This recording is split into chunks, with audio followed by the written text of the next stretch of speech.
I got something to say. I got something to say.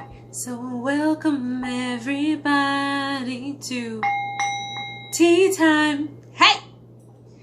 Hey everybody, it has been quite a while since I have done one of these. Full transparency, I have been in a bit of a heavy place emotionally lately. It's just been a lot going on with the pandemic and the racial situation. Also, it just takes a lot for me to maintain myself emotionally as a person. And one of the major contributors to my emotional turmoil is the passing of Chadwick Boseman. Yes, that's right. Our king, our brother, our love. He has passed on due to colon cancer in a fight that no one even knew he was waging. So part of this is going to be to make sure that we're remembering to be kind and be gracious to people, because you never know what they're living through with or from, right? So I just want to put that on the table. It's taken me a minute to figure out what I wanted to say, and even to try to figure out if I should say anything, if my voice matters.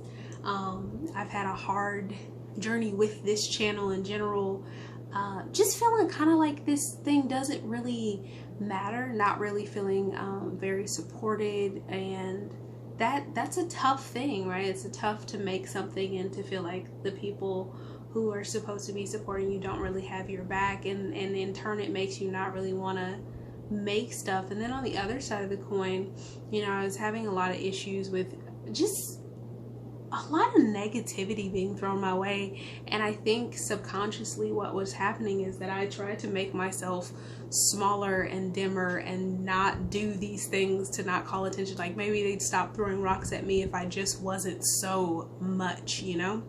But that's not a thing. That can't happen, you know. I think one of the great things about Chadwick's artistry was that it called us to do more, to say more, to be more. And I think that's the thing about great talent, is it calls you to rise to the occasion. So here are some words that I was feeling.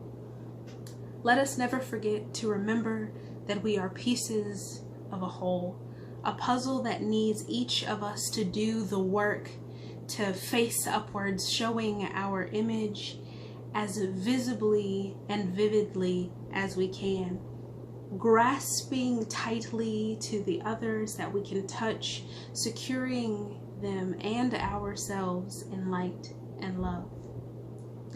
Let us remember to never forget, without each and every one of us performing our purpose completely and without obstruction, our Maker's vision will have gaping absences, holes that will echo through this box called universe forever.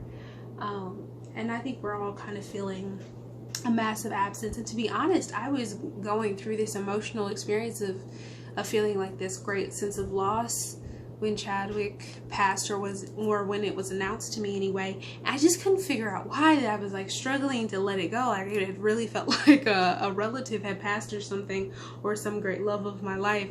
And it wasn't until this weekend, my mom and I, we sat down and we watched every movie of his that we could get our hands on. And watching Black Panther, she reminded me that I have like a whole tattoo that's in Wakandan. Totally forgot. It's on my lower back, so I never really see it.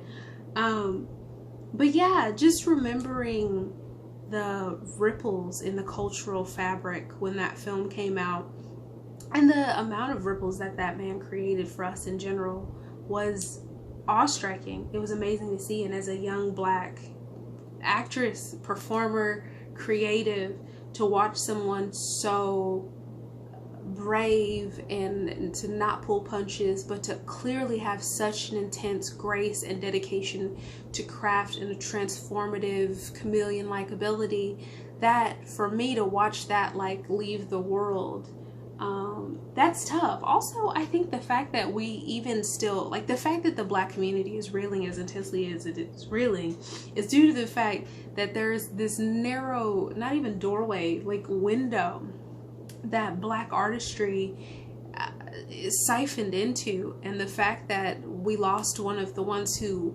fought their way through that window and brought others along and brought awareness to the fact that that window was so small. I think that that's a painful thing too, to know that in 2020 that we're still losing people that can be such huge parts of our cultural fabric, because there's so little and so few of us that are allowed to have that. But he was a very special individual. You can tell by the way that people are responding to him, and the people that knew him and interacted with him. I think that that's a beautiful thing.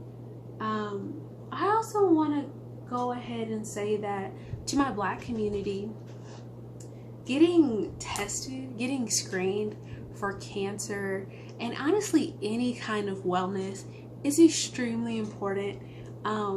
We are being taken out, people. We're being taken out by not just like the government and police, but we're being taken out by our bodies, and we're being taken out by our fear, because we refuse to go into medical offices, doctors' offices, hospitals. We refuse to acknowledge the fact that we have these temples that we need to not only maintain, but we need to make sure that someone is checking in on them as well. And there's a lot of factors that go into it. I know that as Black people, we're conditioned to not want to need anybody, not to trust any authoritative figure. We're hyper spiritual, and so we're wanting to put a prayer on something that a medicine that God has allowed to be created needs to be administered onto as well. So there's a lot of huge factors going into it, and I'm not saying any of them are wrong. I'm just saying what is wrong is to allow yourself to be taken from this world because you're not using the resources that God has put at your disposal. And it is extremely important. And what's happening is that we're starting to catch more and more diseases at a high and expansive rate. And we're also starting to see that it's happening younger and younger in generations. So, if there's cancer, there's breast cancer in my family. And that's something I am having to be cognizant of and checking on, and it's better to know and to be able to fight and to be able to secure your legacy and secure your moment and to just work at it than to not know, right? Ignorance is only bliss to the ignorant, right? But like one day you're gonna find out that you should have got your life in gear in a certain way, right? Not to say that that's what happened in this instance, just to say that it is a rampant issue in the Black community, that we have physical, mental conditions that we're not getting our full treatment for, and we got to do better, because somebody out there needs you, somebody out there wants you, you are important. And the last words that I kind of prepared or doodled, whatever you want to call it: keep moving forward, in pain, forward, in loss, in joy, forward. When life is uncomfortable, keep moving forward. When your heroes fall, forward. When it feels that you are moving alone, keep moving forward. When your leaders fail you, forward you. When they come to disparage you, forward. To go back is to be lost. To be still is to be dead. For all you've lost, for every cost, keep moving forward. Thank you for sharing this moment with me. Thanks for moving with me as I figure out what this channel is and is about, and how much I want to spend and do with it.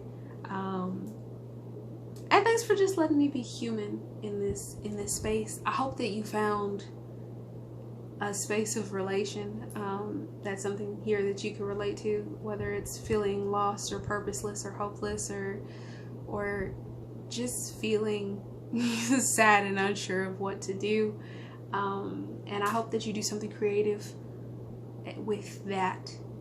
And I hope that you find peace and beauty tonight. Also, I want to say, people keep saying rest in power. When I go, please don't. I mean, you can. It's fine. But I'd rather you not. Like, in my life, I plan to accumulate power, dispel power, share power, fight power, all kinds of stuff with power. When it's my time to rest, I want to rest in peace. I want to be still. I want to be joyful, and I don't want to have to do any kind of thing with power when it comes to my end. That's my personal opinion. Let me know what y'all think. I hope that y'all have a fantastic week, and be good, lovies.